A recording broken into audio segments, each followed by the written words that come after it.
ए विधि करति पंथि पछतावा, तमुसा तीर तुरत रथ आवा। विदा किए करु विनय निषादा, फिर पाए पर बिकल विषादा। पेठत नगर सचिव सकुचाई, जनु मारे से गुरु बावन गाई। बैठु बिटा पितर दिवसु गवावा, साँझ समय तब अवसर पावा। साँझ समय तब अवसर पावा। सुमंत्र इस प्रकार मार्ग में पछतावा कर रहे थे। इतने में ही रथ तुरंत तमसा नदी के तट पर आ पहुंचा। मंत्री ने विनय करके चारों निषादों को विदा किया। वे विषाद से व्याकुल होते हुए सुमंत्र के पैरों पर गिर लौटे। नगर में प्रवेश करते मंत्री ग्लानि के कारण ऐसे सपचाते हैं मानो गुरु ब्राह्मण या गौ को मारकर आए हो। सारा दिन एक पेड़ के नीचे बैठकर बिताया। जब संध्या हुई तब मौका मिला।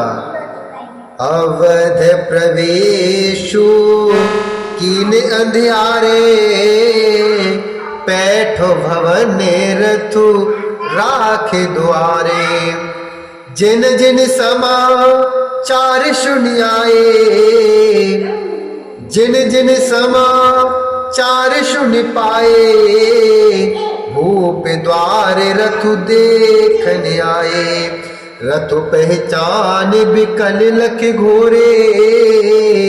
गरहे गात जिम आतपोरे, नगर नारे नर व्याकुल कैसे। निघटत नीर मीन गण जैसे, निघटत नीर मीन गण जैसे। अवध प्रवेश कीन अंधियारे, अंधेरा होने पर उन्होंने अयोध्या में प्रवेश किया और रथ को दरवाजे पर खड़ा करके वे चुपके से महल में घुसे।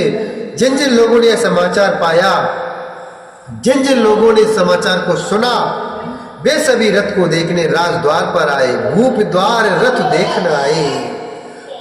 रथ पहचान बिकल लख घोड़े, रथ को पहचान कर और घोड़ों को व्याकुल देखकर उनके शरीर ऐसे गले जा रहे हैं, अर्थात छीड़ हो रही है जैसे घाम में ओले। नगर के स्त्री पुरुष कैसे व्याकुल हैं, जैसे जल के घटने पर मछलियां व्याकुल होती है।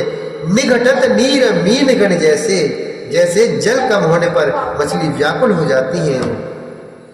सचिव आगमनु सुनति सबु, बिकल भयूर निवासु। भावनु भयंकर लागुते, मानहु प्रेत निवासु। मंत्री का अकेला ही आना सुनकर सारा निवास व्याकुल हो गया। बिकल भयूर निवासु, राजमहल उनको ऐसा भयानक लगा मानो प्रेतों का निवास स्थान अर्थात शमशान हो। तेहे मानव प्रेत निवासु, अर्थात प्रेतों का निवास स्थान शमशान हो, ऐसा लगा। अत्यारति सब पूछे है रानी, उतरुण आबो बिकलो भय बानी। अत्यारतु सब पूछे रानी, उतरुण आबो बिकलो भय बानी। सुनई न श्रवणु नयन नहीं सूझा, कहू कहा नृपुते ते बूझा। दास नजदीक सचिव बिकलाई, कौशल्या ग्रह गई लवाई। कौशल्या ग्रह गई लवाई। जाय सुमंत्र दीख कसी राजा, अमिय रहित जनु चंद विराजा। अमिय रहित जनु चंद विराजा। अति आरति सब पूछे रानी, उतरुण आब बिकल भई वानी। अत्यंत आर्त होकर सब रानियां पूछती हैं, पर सुमंत्र को कुछ उत्तर नहीं आता। उनकी वाणी विकल हो गई अर्थात रुक गई। न कानों से सुनाई पड़ता, न आंखों से कुछ सूझता है। सुनई न श्रवण नयन नहीं सूझा। सुनई न श्रवण नयन नहीं सूझा, अर्थात आंखों से अर्थात वाणी से वाणी विकल हो गई और रुक गई, न कानों से सुनाई पड़ता है, न आंखों से कुछ सूझता है। वे जो भी सामने आता है, उनके सामने जो भी आता है उससे पूछते हैं, कहो राजा कहाँ है। अर्थात वे जो भी सामने आता है उससे पूछते हैं, कहो राजा कहाँ है। दासी ने दी कि सचिव विकलाई, दासियां मंत्री को व्याकुल देखकर उन्हें कौशल्या के महल में लेके गई। सुमंत्र ने जाकर वहां राजा को कैसा बैठे देखा, मानो बिना अमृत का चंद्रमा हो, अमीय रहित जनु चंदु विराजन। अमीय अर्थात अमृत, अमृत रहित चंद्रमा को देखा। आसन शयन विभूषण हीना, परे भूमि तले निपट मलीना। राम सिया राम, सिया राम जय जय राम, राम सिया राम, सिया राम जय जय राम। ले उषाशु सोच ए भाती, शोर पुरते जनु खसे जाती। लेत सोचो भर छिन छिनु छाती, जनु जर पंखो पर संपाती। राम राम कहे राम सनेही,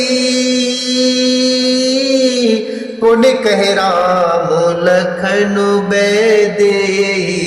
राम सिया राम, सिया राम जय जय राम, राम सिया राम, सिया राम जय जय राम। राजा आसन शैया और आभूषणों से रहित बिल्कुल मलिन अर्थात उदास पृथ्वी पर पड़े हुए हैं। आसन शयन विभूषण हीना, वे लंबी सांसें लेकर इस प्रकार सोच रहे हैं, मानो राजा ययाति स्वर्ग से गिरकर सुरपुर ते जन खसे जजाती। मानो राजा ययाति स्वर्ग से गिरकर सोच कर रहे हैं। राजा क्षण क्षण में सोच से छाती भर लेते हैं। ऐसी विकल दशा है, मानो गीधराज जटायु का भाई संपाति पंखों के जल जाने पर गिर पड़ा हो।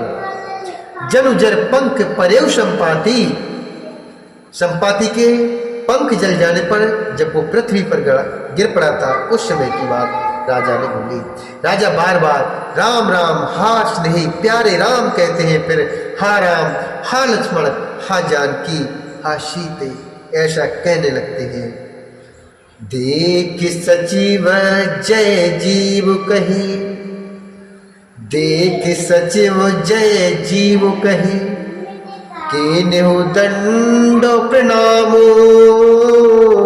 सुनत उठे व्याकुल नृपते, कहु सुमंत्र कहो राम हो रामा, कहु सुमंत्र कहो राम। मंत्री ने देखकर जय जीव कहकर दंडवत प्रणाम किया। सुनते ही राजा व्याकुल होकर उठे और बोले, सुमंत्र कहो राम कहाँ है, कहो राम कहाँ है। बोले श्यावर रामचंद्र भगवान की जय, बोले श्री हरि नारायण भगवान की जय, बोलिए हनुमान जी महाराज की जय, शंकर भगवान की जय, गणेश भगवान की